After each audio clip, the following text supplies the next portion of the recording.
भारतवर्ष की महामहिम राष्ट्रपति श्री रामनाथ कोविंद जी, भारतवर्ष की प्रथम महिला Shrimati Savita Kovind ji, professor Jagdish Mukhi, governor of Assam, my colleague from Meghalaya, Honorable Chief Minister Sri Conrad Sangma, my colleague from Sikkim, Honorable Chief Minister Sri Prem Singh Tamang, Sri Bishwajit Doimari, Speaker Assam Legislative Assembly, Urkhao Gora Brahma, Minister in the Government of Assam, Sri Pramod Boro, Chief Executive Member, Bodoland Territorial Council, Rangora Narjari, Member Parliament Rajya Sabha, Sri Toren Boro, Boro Sahitya Sabhar Honmaniya Sabhapati,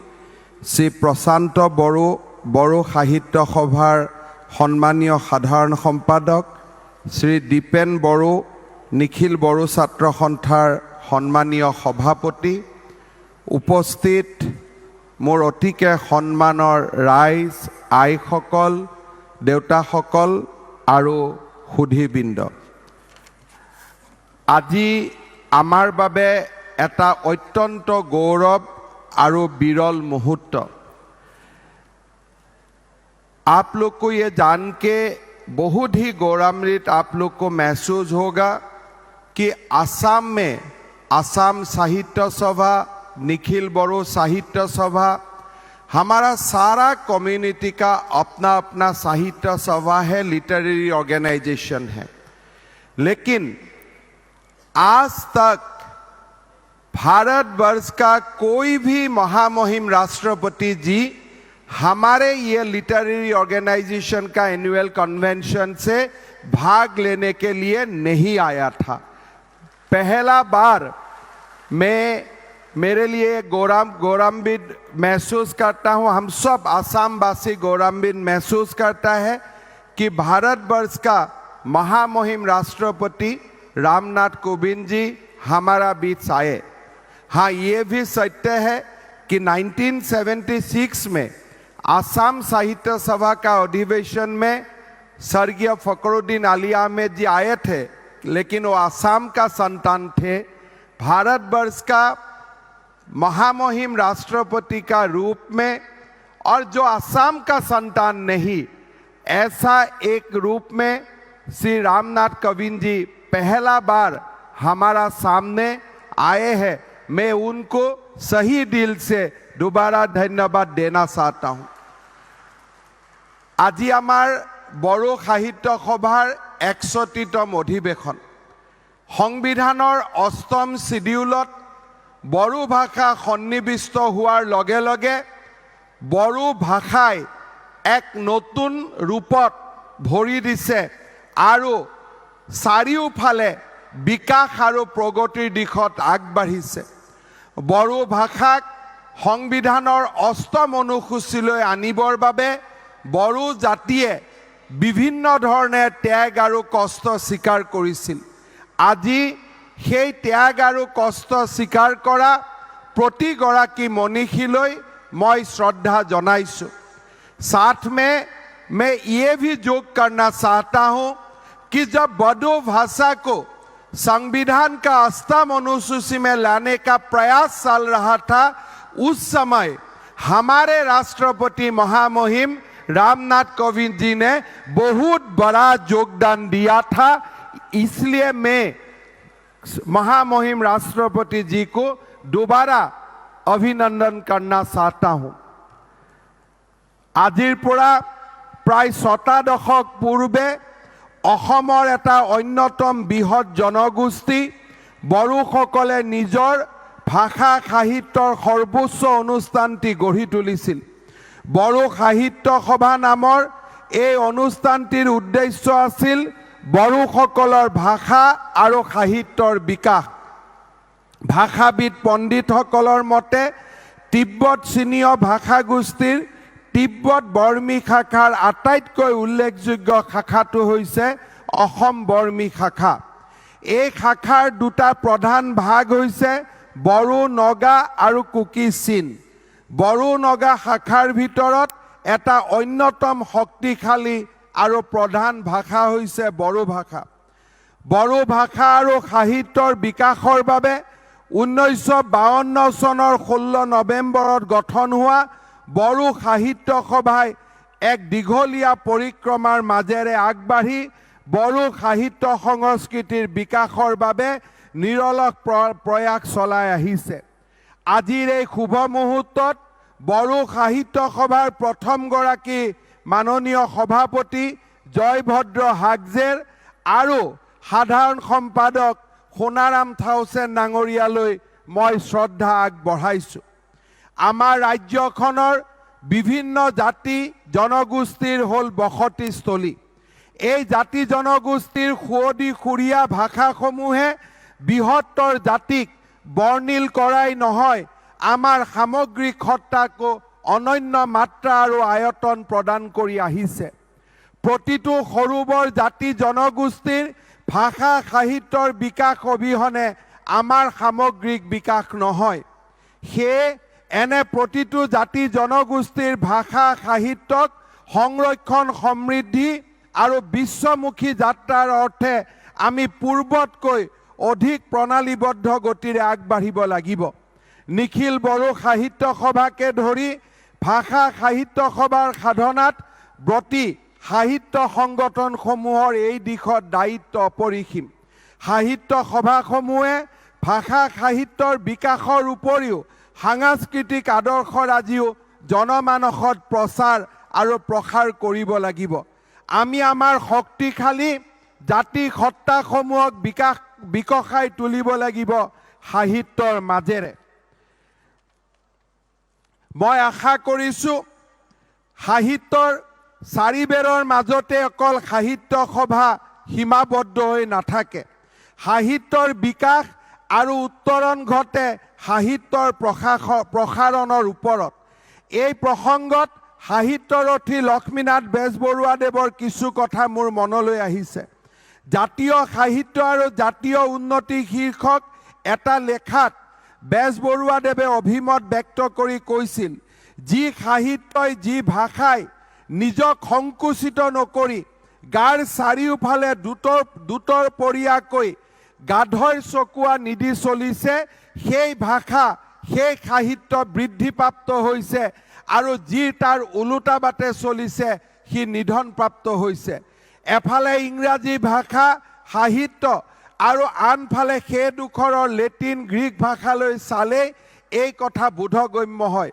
Bodo সাহিত্য সভাই এই দিশত নিশ্চয় মন দিব।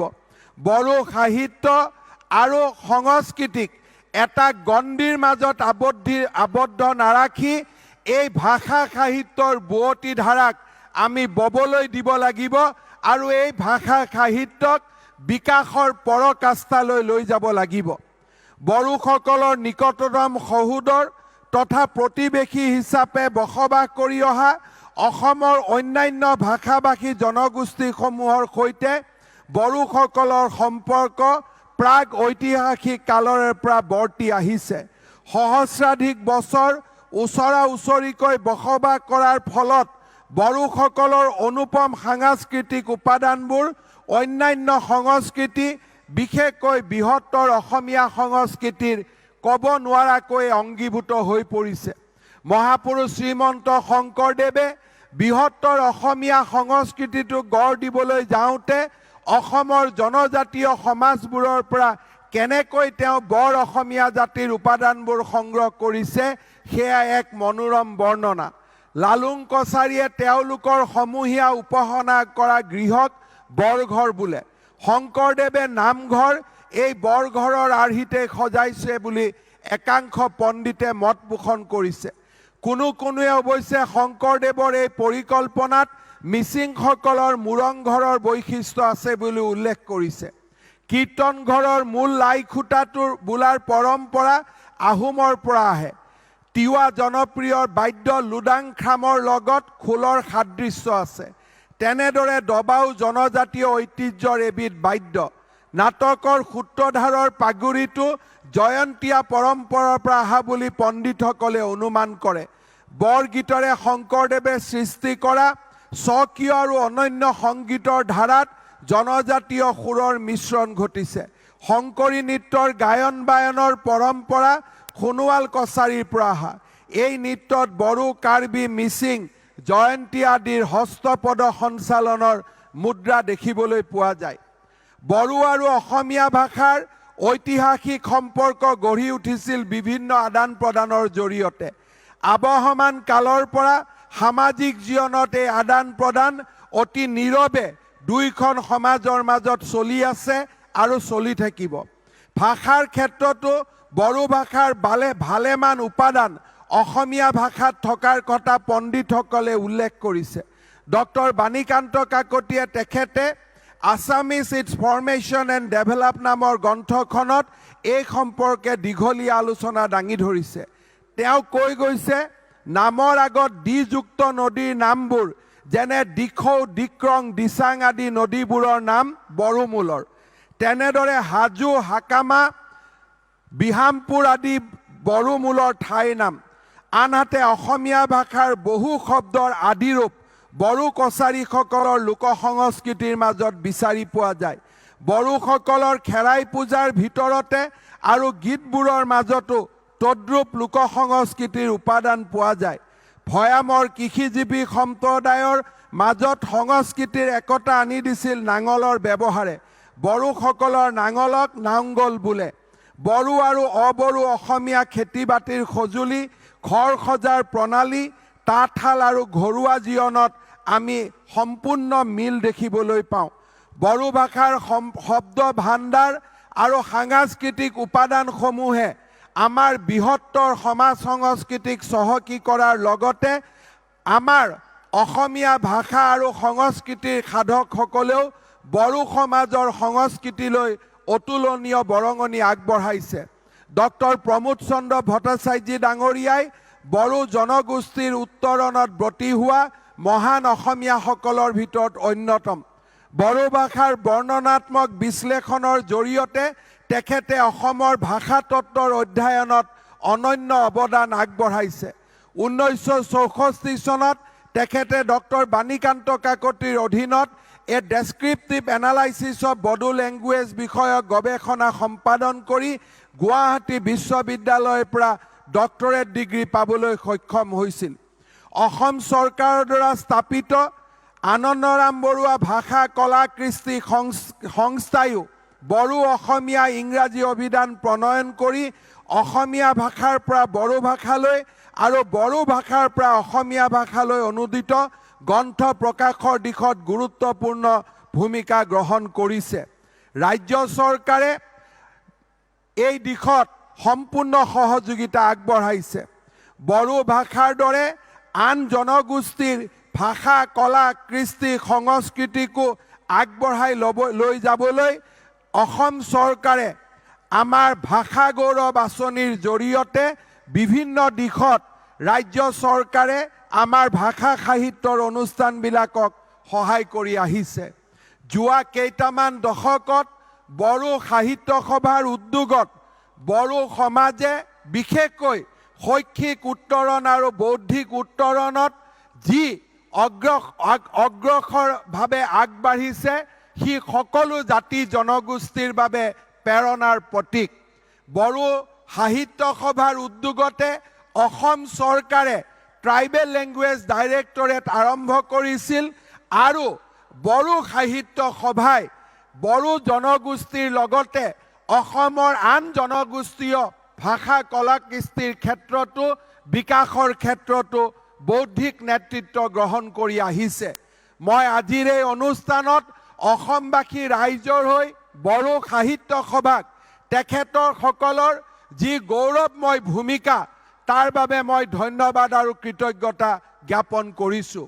বড়ো সাহিত্য সভাৰ উদ্যোগত আৰু প্ৰধানমন্ত্ৰী নৰেন্দ্ৰ মোদী ডাঙৰীয়াৰ প্ৰচেষ্টাত বড়ো ভাষাক ইতিমধ্যে ৰাজ্য চৰকাৰে সহযোগী ভাষাৰ স্বীকৃতি দিছে।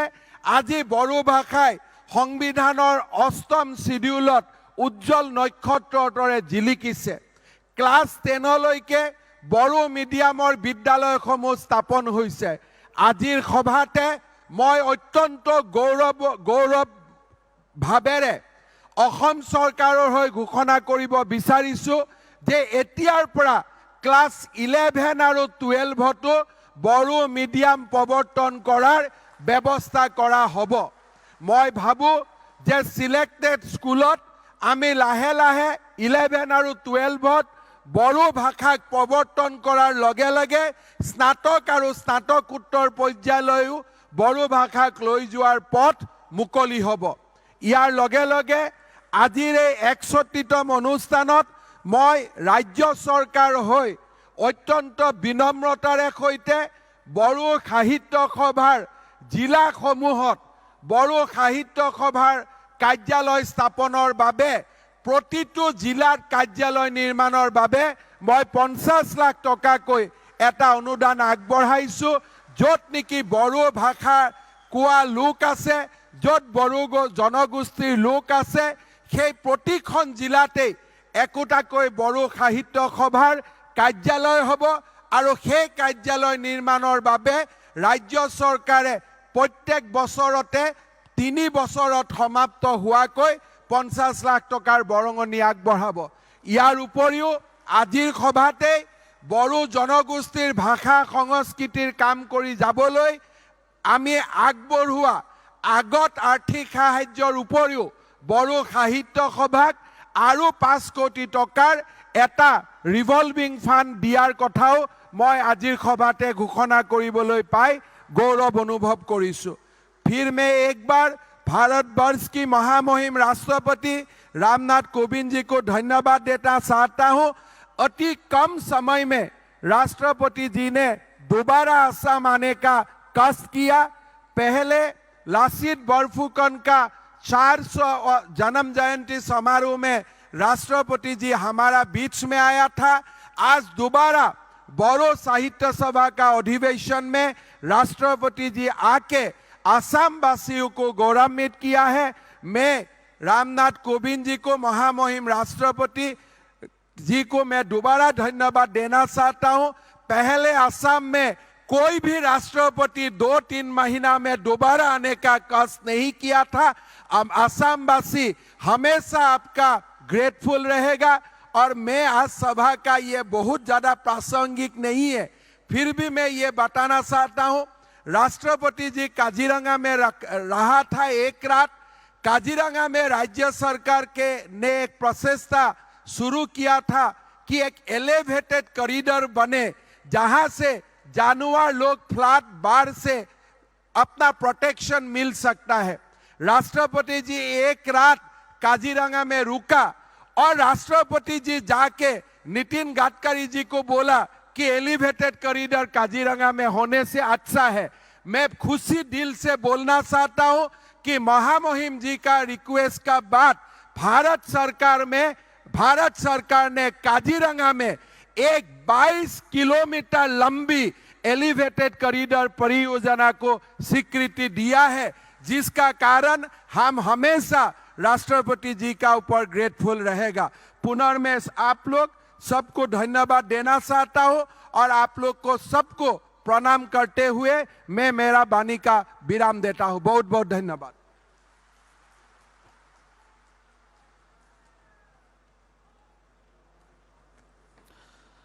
Thank you so much, Honorable Chief Minister of Assam, Dr. Himanta Biswa Sarma sir. Now I request our Honorable Governor, Professor Jagdish Mukhi ji, to deliver his speech. Honorable Governor of Assam, Manganang Rajya Bengiri, Professor Jagdish